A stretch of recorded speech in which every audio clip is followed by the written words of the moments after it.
Hello there, I'm Jimmy Vegas and this is the ultimate Unity tutorial for beginners, and welcome to episode 25. In this tutorial we're going to actually add in some sound effects for our skeleton, and we're going to start creating that main menu. Don't forget, click the subscribe button and click the bell icon as well to stay up to date with every tutorial still to come in this series, and indeed everything else on my channel. With that in mind, let's get to work. So up until this point, I know we've dealt with the skeleton, we've had some UI, and he actually attacks us perfectly now, he slices us, but there's no sound, is there? There's no swooshing and there's no hitting sound from that sword. So we're going to add that in, and it's actually a lot easier than what you would think. It's still down to timing, but it's still a lot easier than you think. So firstly, let's bring in those sound effects. So let's go to our effects folder. And I'm going to bring in these two sound clips that you can get on the website. If you head over there, downloads and assets, Ultimate Unity tutorial, and tutorial number 25. So we have sword hit and sword swing. So obviously the sword swing will be when he swings it, hit will be when it lands the hit on us. So let's go to our skeleton enemy and scroll down. We have the skeleton enemy script, and we also have underneath him the cylinder, which has the AI on it. So let's go into that AI script. So, excuse me, this works in pretty much the same way it does for when we created the sound effect for our axe, if you remember that many tutorials ago. It's just all about timing, as I say, i.e. you want the swing to occur at just the right time, whilst maintaining that single timing event that we've already created. I think it's about 2.1 seconds. So we're going to manipulate that little section of code to actually still function at 2.1 seconds or 1.1 seconds as it is here, but also at the same time still do everything we need it to. So yes, in total it is 2.1. So what we need to do is in the skeleton AI script, we need to declare those two variables for the sound. So public audio source and sword swing semicolon, and public audio source sword hit semicolon. So we want the sword to swing roughly half a second after the animation starts. So what we need to do is split this section here, which is 0.5 and 0.6 added together becomes 1.1. So let's change this to 0.5, copy that line of code, and below it what we need to do is type in sword swing dot play, open close bracket, semicolon, and then paste the line of code we just copied and change it to 0.6. And what this will do is it will keep that function of 1.1 seconds, but also play the sword swing in the middle of it, so as it swings at just the right time. So it's going to land on us roughly about a third of a second before the end. So we need to split this 1 second into 0.3 and 0.7. So let's change this to 0.7f and then copy that line of code, and below it sword hit dot play, open close bracket, semicolon, and beneath that paste that line of code again and it becomes 0.3, and save that script. So you can see what's happening here. We still have that 2.1 seconds. If you add all of these together, we still get 2.1, but we split it now to play two separate audio clips. So let's head back to Unity and let's add those two sound clips to the actual skeleton enemy. So on skeleton enemy, right click, create empty, and we'll call this sound. The reason I'm not attaching them as separate objects is because the skeleton's going to contain more sound objects as we go further into the series, because I'd like him to kind of mumble and say things maybe at some point. So under sound, create a new game object and call this one sword swing, and then drag and drop that sound effect onto there, and make sure we untick play on await, and let's hold Control, press D to duplicate that, rename it to sword hit, and then drag and drop sword hit into the audio clip right there. Finally, we need to actually attach them to the script. So if we go to our cylinder where the skeleton AI is, they're right there. So sword swing onto the sword swing and sword hit onto sword hit. I'm going to save that scene and press play. Hopefully our timing isn't too far off, but if it is, it's just a case of playing around with that timing to ensure that the sound plays at the correct time. So let's see how this sounds.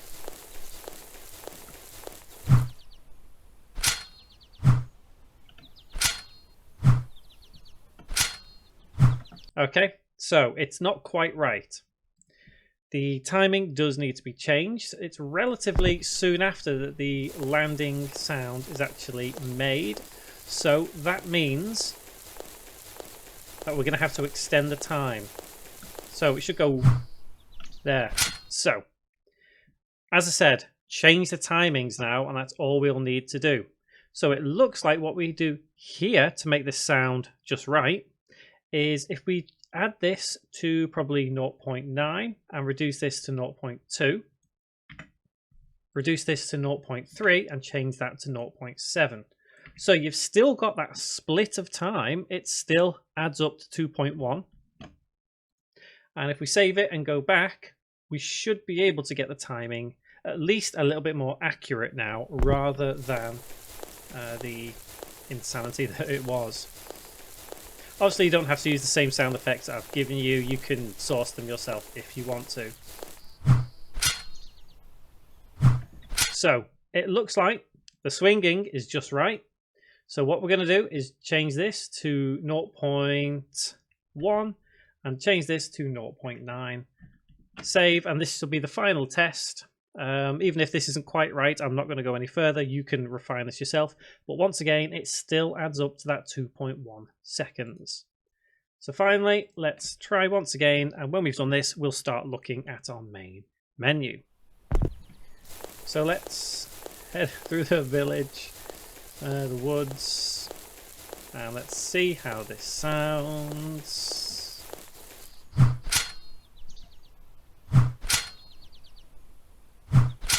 That's okay. That's all right. So it still needs a little more refinement, but we can always do that. It's just a case of doing that timing and you'll be perfect. So let's do a main menu now. Let's move on. So we have done a couple of scenes at this point, and we've dealt with scene changes, and we've also dealt a little bit with buttons and UI. And I did say we're going to do more in this tutorial, so let's get to it. So File and New Scene, and let's instantly File, Save Scene As, Main Menu. So a main menu, it doesn't necessarily have to be plain and boring. For example, the whole scene right now, we could just attach an image and have that as the background.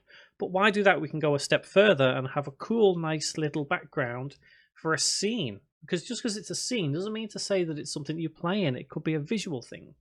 But either way, let's just get a simple main menu created, and then we can build up from there.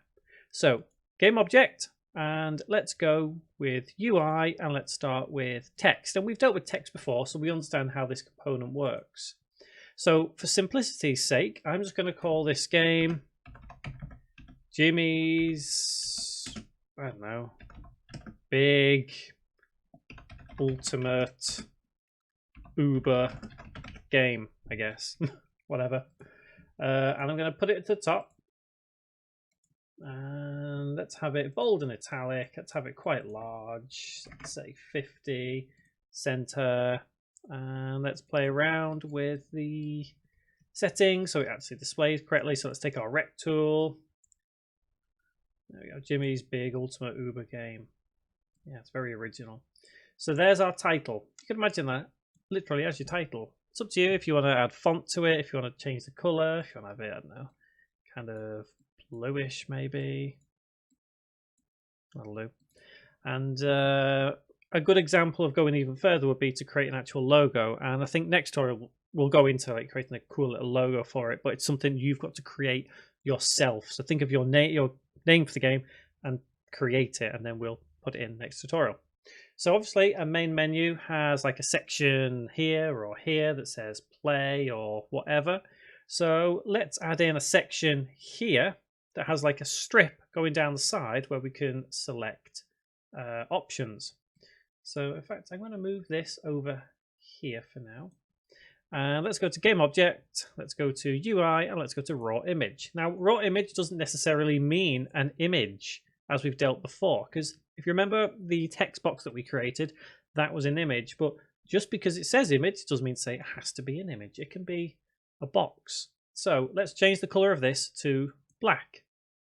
And let's change the stretching to all the way on the left, going vertically. And let's increase it so it goes all the way down to maybe there. And let's keep it about there. So no matter what the size of our window, it will always be there. So if we uncouple our game view, we should be able to see that if the game was about that, it would always stretch along there, like so. So I'm going to put the game view back here, stop it, and I'm going to bring this and anchor it over on the top right. So I'm going to increase this a little bit, and I'm also going to change the alpha so it's a little bit see-through. So let's have 100. Okay. Again, it's up to you if you want to do that. This is just something I'm kind of creating as I go along. Next, let's kind of have that repeating across the bottom. So hold Control, press D to duplicate, and let's have a strip along the bottom of our game. So there, and let's anchor it, stretching on the bottom. And then what we can do is let's just bring this up here to maybe there, and let's add some text in here to say, you know, this is version whatever. So game object, UI, text. And let's bring this text onto the raw image we just created. But let's actually start renaming these so they make a little bit more sense. So let's call this bottom info bar. And let's say this text is called info text. Let's bring it into position, maybe about there. Change it to white. And let's increase the font size to maybe 24. And let's just put, I don't know, version 1.0. And what date it today? It's the 15th of April. So April 05, 2019. And let's have that on the right. So now let's add in some buttons that are going to be used for, you know, play game, quick, credits, whatever. So game object, UI, and let's go with button. And let's bring our button up here, but let's also attach our button to this raw image here. And that raw image is the one that goes all the way down, but let's rename this to, let's have it as button bar. And this first button will be new game button. So let's play around with this a little bit more. Let's zoom in and increase the size of our button. Maybe to about there, maybe a little bit bigger. Maybe there. Perfect. So let's change what the button says and let's have it say new game. And let's have the color of the font white. And let's obviously increase the size a little bit bigger. Let's have this as 36 maybe. And yeah, that should do. So now let's play with the button. So the color represents the main color of the button. So in this case, we could have it black. Let's have it black just for, you know, quality's sake. And essentially, you can change the sprite. The sprite is a way of changing the shape of the button, you could say. For example, if we have it as that, it gives it a round kind of look. If you go on these, it gives different types of looks, but generally the button is okay like that. Also worth noting that you can change the color completely off, and what that will do is it will just look like it says new game. However, when you hover over the button, it will highlight whatever color you have selected, but we'll do that in just a second. So I'm just going to show you what I mean. At the moment, this is what it looks like, our main menu. you can see hovering over new game, it's not working quite well. And I know why. Because I've coupled it to this, and I shouldn't really. I think we should really use the button bar as probably just as it is. I don't think there's any need for it to be anywhere else, but if we put it down, in fact, let's put it here. So we'll uncouple it and then put the button bar back at the top. So this is all down to ordering. It's actually a pretty good way for me to introduce ordering in the canvas. So whatever is at the top is further back in the scene. Whatever is at the front is further forward, i.e. always have buttons at the front. You know, one would almost think that I did that on purpose. So now we can see it's still not working. Okay, that's not exactly how I wanted it to go, but let's play around with this button a little bit more. So on the button itself, let's set this back as full alpha, and let's see what it looks like. Okay, so it's still doing it. It's not exactly how we want. So let's move this button bar out the way and see if it makes any difference with our button. It's not exactly doing a whole lot, is it? It's being a little bit silly. So the button itself, if we go to Game Object and UI and go to another button, we'll be able to see what I mean. So the button now, you can see when we hover over it, it changes color. Can you see that change? But it doesn't do it here. But if we click it, we can see the change there. Now, here's where it gets clever.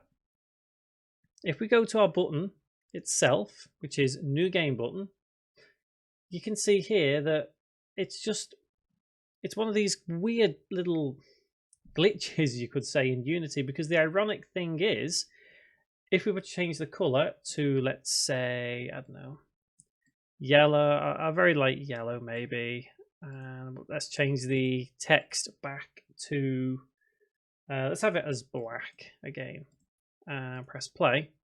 And if we try going over that New Game button, you can see it now works. It's crazy.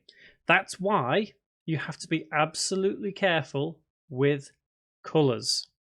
Yes, you heard me. Black as a color on a button is not a sensible color, because as we've just proven, it works perfectly fine now, just like this button did. Now, as I said, the ordering and the color, everything all comes together in a strange kind of way, and you will completely understand what I mean when I say ordering. So I'm going to show that to you now. We can still click this New Game. We were clicking it before, but it didn't look it. That's what you've got to be careful of with coloring. If we were to put our button up above the button bar, you can see it's gone behind now, and we can't actually click that button. Yet we can click this one because it's in front. So you just need to be careful. Now, everything I've done here was kind of quite lucky for me, actually. You just need to be careful, be mindful of the ordering, and also be mindful of the color. So I'm going to get rid of that duplicate button that we created to prove about colors. I'm going to go back to this button, and I'm going to, let's see, what should we do? Let's play around with the normal color. So the normal color, you can see, we can change it to black, but we've already changed it here. That's where you really have to be careful with colors, because this normal color obviously overwrites this one, but in contrast to that, if we go to it now, press play, you can see that when we go over it, it defaults to this. So you have to be very careful with the colors. If we were to have two buttons, so let's duplicate that button, and let's actually move it down so we can see. You can see that if we do that, they flip between each other. Again, this is being careful with colors. So let's now set up these buttons correctly to give you the best possible main menu. Now, I like the fact that, for example, with this, if I have the text back as white, and I have this New Game button as, let's have it completely white, a normal color, completely white, but let's also change the alpha on both of those to 0, so they are completely see-through, both color and normal color. Ideally, you'll want to match these two colors and marry them up perfectly. Highlighted color is basically when it obviously you hover, I don't know how much more I could explain that. It's when it's highlighted, obviously, i.e. when your mouse is over it. So we could have that as, let's say, a deep kind of blue color, maybe, just so we can see the difference. And pressed color is obviously when it is pressed. So we press the button, and let's go and just have it as jet black. And disable color is when the button isn't enabled, i.e. you can turn it off via a C# script. So we'll just keep that as a nice grey with a little bit of alpha on it for now. So if I now take this button we've created, hold Control, press D to duplicate, let's rename and call it Load Game Button. And I'm just going to bring it down a little bit further to about there. Rename the text in it to say Load Game. And now with these two buttons, I'm going to press play and we'll see what it would look like in the main menu. Now, you see what's happened here, can't you? Yep, you are entirely right. You have to be careful with the colors. So what I'm going to do is I'm going to put the alpha all the way back. And I'll put the alpha all the way back on this, and we can see it's white. Yep. So if you press play now, you can see how it's doing that. So realistically, the best thing for you to do is just be careful. You can also attach images as buttons, and that's probably something we will do at some point anyway. But I'm going to have a nice kind of grey button with a little bit of alpha. So let's have, in fact, what I'll do is I will actually copy the hex code. So you can take the hexadecimal code right there and paste it there, and 143. So now let's press play and see how this one looks. Perfect. So just be careful with colors that you're using, and if I press it, you can see it highlights like that. Obviously, load game is pressing, but again, it's the colors you have to be careful with. So let's go to our load game button. Let's do the same. So the same hex code and alpha of 143. And same again with the normal color. Hex code and 143. And let's press play. You can see. There we go. So again, it's entirely up to you. You can choose how you want your game to be, how you want your main menu to look. This is a main menu in its simplest terms. Buttons can always be a little bit fiddly and a little bit, what's the word, confusing? Is that the right word? As we've seen here, it can get really stressful sometimes if you don't understand how the colouring is not breaking a button, but it makes it look like the button isn't working. It can get quite frustrating. So for now, let's hold Control, press D, duplicate that one. Bring it to about there. Is that center? Yep, that's center. And let's call this credits button. And let's go text and call this credits. Let's hold Control, press D again. And let's have this further down. In fact, I'm going to move that credits up just. I'll have it there. Let's call this the options button. And obviously the text on it is going to say options, options. And finally, let's have a quit button, because everyone likes to quit out a game, don't they, rather than the whole Alt F4.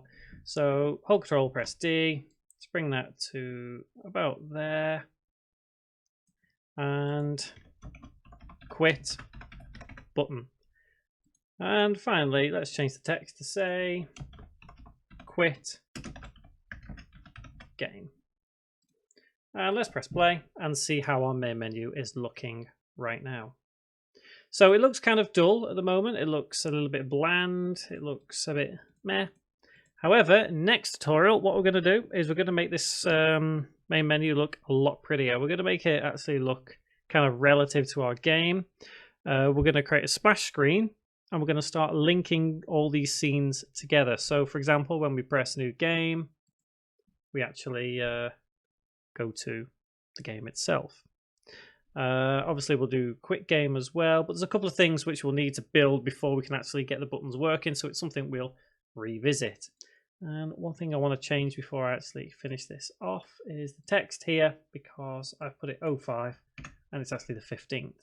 It's a bad day for Jimmy. Bad day.